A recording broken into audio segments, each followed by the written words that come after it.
السلام علیکم دوستو حضرت محمد صلی اللہ علیہ وسلم اپنی گناہگار امت کی کس طرح سفارش فرمائیں گے اور جو مسلمان اپنے گناہ کی وجہ سے جہنم میں ہوں گے انہیں کس طرح جہنم سے نکالا جائے گا۔ تو ناظرین، آج کی اس ویڈیو میں حضور صلی اللہ علیہ وسلم کی سفارش کے بارے میں ہے۔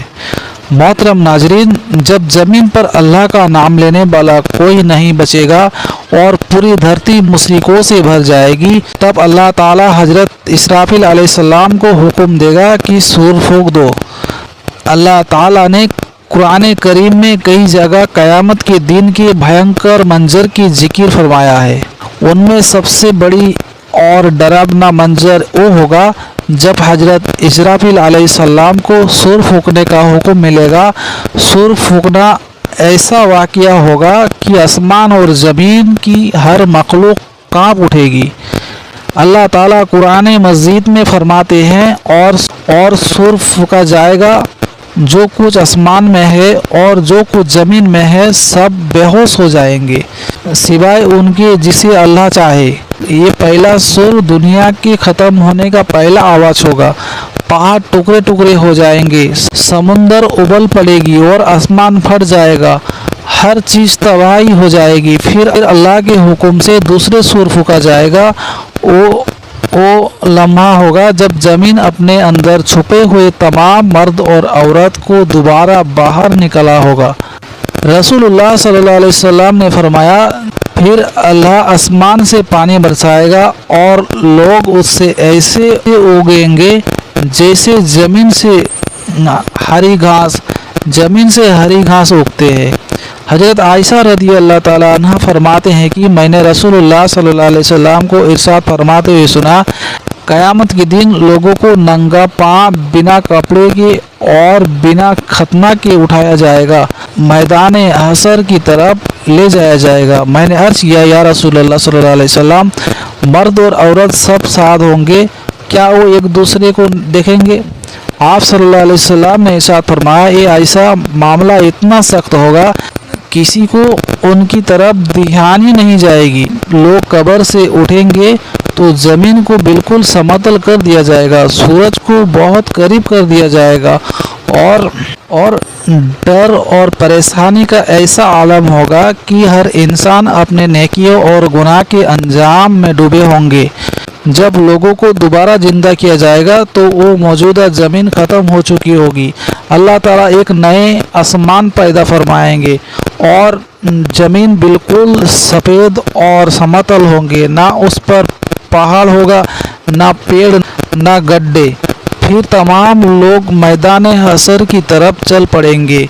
حدیث میں آتا ہے کہ لوگ الگ الگ حالتوں میں ہوں گے۔ کچھ لوگ اونچے سواری پر ہوں گے، یہ وہ لوگ ہوں گے جو دنیا میں اللہ کے نیک بندے تھے۔ کچھ لوگ پیدل چلنے والے ہوں گے، یہ وہ لوگ ہوں گے جو زیادہ تر توحید ہوں گے۔ کچھ لوگ پیدل چل رہے ہوں گے، یہ عام لوگوں کی زیادہ تر تعداد ہوں گے۔ کچھ لوگ گھٹنے کی بل گھسٹتے ہوئے آئیں گے، یہ وہ لوگ ہوں گے جس کی نیکیاں کم اور گناہ زیادہ ہوں گے، اور کچھ لوگ چہرے کے بل گھسٹتے جائیں گے۔ رسول صلی اللہ علیہ وسلم نے فرمایا، قیامت کے دن سورج کو مخلوق کے اتنے قریب کر دیا جائے گا کہ وہ اس سے 1 میل کی دوری پر ہوں گے۔ لوگ اپنے اپنے عمل کے مطابق پسینہ میں ڈوبے ہوں گے۔ کسی کا پسینہ ٹخنوں تک ہوگا، کسی کا گھٹنے تک، کسی کا کمر تک، اور کچھ لوگ ایسے ہوں گے جس کا پسینہ لگام کی طرح منہ تک پہنچ جائے گا۔ وہ دن 50,000 سال کے برابر ہوگا۔ ہر طرف سخت گرم اور تکلیف ہوں گے۔ اس وقت کچھ لوگ کہیں گے، کیا تم نہیں دیکھتے کہ ہم کس حالت میں ہیں؟ کیوں نہ کسی ایسے شخص کو تلاش کرے جو ہمارے رب کے سامنے ہماری سفارش کرے۔ پھر کچھ لوگ کہیں گے، ہم سب کے پتا تو حضرت آدم علیہ السلام ہے۔ پھر سب لوگ حضرت آدم علیہ السلام کی خدمت میں حاضر ہو کر عرض کریں گے، ہے آدم علیہ السلام، آپ ابل بصر ہو، اللہ تعالیٰ نے آپ کو اپنے ہاتھوں سے پیدا کیا، آپ میں اپنے روح پھونکا اور فرشتہ سے آپ کو سجدہ کروایا، اور فرشتہ کو حکم دیا تو انہوں نے آپ کو سجدہ کیا اور آپ کو جنت میں رہنے کی جگہ دی۔ کیا آپ اپنے رب کی بارگاہ میں ہماری سفارش کریں گے؟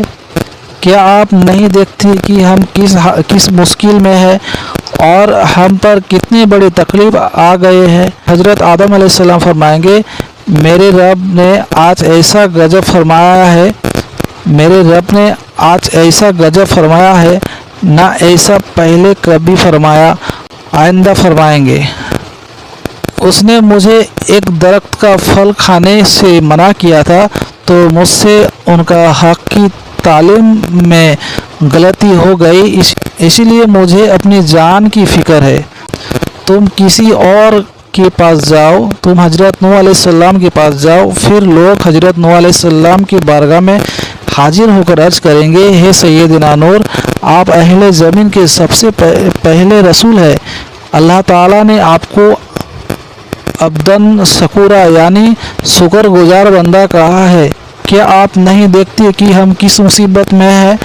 کیا آپ نہیں دیکھتی کہ ہم کس مشکل کی حالت میں ہیں اور ہم پر کتنی بڑی تکلیف آ چکے ہیں؟ کیا آپ اپنے رب کی بارگاہ میں ہماری سفارش کریں گے؟ وہ فرمائیں گے، میرے رب نے آج ایسا غضب فرمایا ہے کہ نہ پہلے کبھی ایسے فرمایا، نہ آئندہ ایسا فرمائیں گے۔ مجھے اپنی جان کی فکر ہے، مجھے اپنی حفاظت کی پرواہ ہے، اس لیے تم کسی اور نبی کے پاس جاؤ۔ پھر سب لوگ حضرت ابراہیم علیہ السلام اور حضرت موسیٰ علیہ السلام اور تمام انبیاء علیہ السلام کے پاس جائیں گے، لیکن کوئی بھی سفارش نہیں کر پائے گا۔ ہر کسی کو اپنا جان کی فکر ہوگی۔ آخر میں جب لوگ حضرت عیسیٰ علیہ السلام کے پاس آئیں گے تو حضرت عیسیٰ علیہ السلام فرمائیں گے، حضرت محمد علیہ السلام کے پاس جاؤ۔ حضور صلی اللہ علیہ وسلم فرماتے ہیں کہ لوگ میرے پاس آئیں گے اور عرض کریں گے، ہے محمد صلی اللہ علیہ وسلم، آپ اللہ تعالیٰ کے رسول اور سب سے آخری پیغمبر ہو، اور اللہ تعالیٰ نے آپ کو پہلے اور بعد کے تمام گناہوں سے پاک رکھا ہے۔ آپ اپنے رب کی بارگاہ میں ہماری سفارش کیجیے۔ کیا آپ نہیں دیکھ رہے ہو کہ ہم کس حالت میں پہنچ گئے ہیں؟ حضور صلی اللہ علیہ وسلم نے ارشاد فرمایا، میں آگے بڑھوں گا اور عرش کے نیچے پہنچ کر اپنے رب کے سامنے سجدہ رنج ہو جاؤں گا۔ پھر اللہ تعالیٰ مجھ پر اپنی حمد اور ثنا اور حسن تعریف کی ایسے کلمات کھولیں گے جو مجھ سے پہلے کسی اور پر نہیں کھولے گئے تھے۔ پھر کہا جائے گا، ہے محمد، اپنے سر اٹھاؤ، سوال کیجئے، آپ کو عطا کیا جائے گا، اور سفارش کیجئے، آپ کی سفارش قبول کی جائے گی، میری سفارش قبول ہو جائے گی، اور پھر اللہ تعالیٰ حساب کتاب شروع فرمائیں گے۔ ابن کثیر رحمۃ اللہ علیہ تفسیر میں لکھتے ہیں کہ تم سے اللہ تعالیٰ کی نعمت پر شکر کے بارے میں پوچھا جائے گا کہ اللہ تعالیٰ نے تمہیں صحت، امن اور رزق جیسے نعمت عطا کی تو تم نے ان کے بدلے میں اللہ تعالیٰ کا کتنا شکر ادا کیا اور اس کے بدلے اور ان کی بندگی کیسے کی؟ حضرت ابو برزہ اسلمی رضی اللہ تعالیٰ عنہ روایت کرتے ہیں کہ رسول اللہ صلی اللہ علیہ وسلم نے ارشاد فرمایا، قیامت کے دن بندے کے قدم اس وقت تک اللہ تعالیٰ کے حکم سے ہٹ نہیں سکتے جب تک ان سے 5 باتوں کے بارے میں سوال نہ کر لیا جائے۔ اپنی عمر کہاں گزاری، اپنی زبان کہاں خرچ کیے، اپنے مال کہاں سے کمایا اور کہاں خرچ کیا، اور اپنے علم پر کتنے عمل کیا۔ یہ سوالات اس بات کو یاد دلاتا ہے کہ دنیا میں ملے ہوئے ہر نعمت، وقت اور موقع ایک امانت ہے اور ان کا حساب اللہ تعالیٰ کے حکم سے دینا پڑے گا۔ روایت میں آتا ہے کہ قیامت کے دن بندے سے سب سے پہلے حساب ہوگا نماز کے بارے میں ہوگا۔ جس کا نماز صحیح ہوگا وہ کامیابی ہوگا۔ جب بندے کے عمل کا حساب کتاب پورا ہو جائے گا تو ہر بندے کو سارے عمل پر مشتمل ایک کتاب دی جائے گی۔ مومن کی عزت کے طور پر ان کا عمل نامہ دائیں ہاتھ میں دیا جائے گا، جس کو وہ قیامت کے دن بہت خوشی اور کامیابی ہوں گے۔ جسے اپنی عمل نامہ دائیں ہاتھ میں دیا جائے گا ان کا حساب بہت آسانی سے لیا جائے گا اور وہ اپنے گھر والے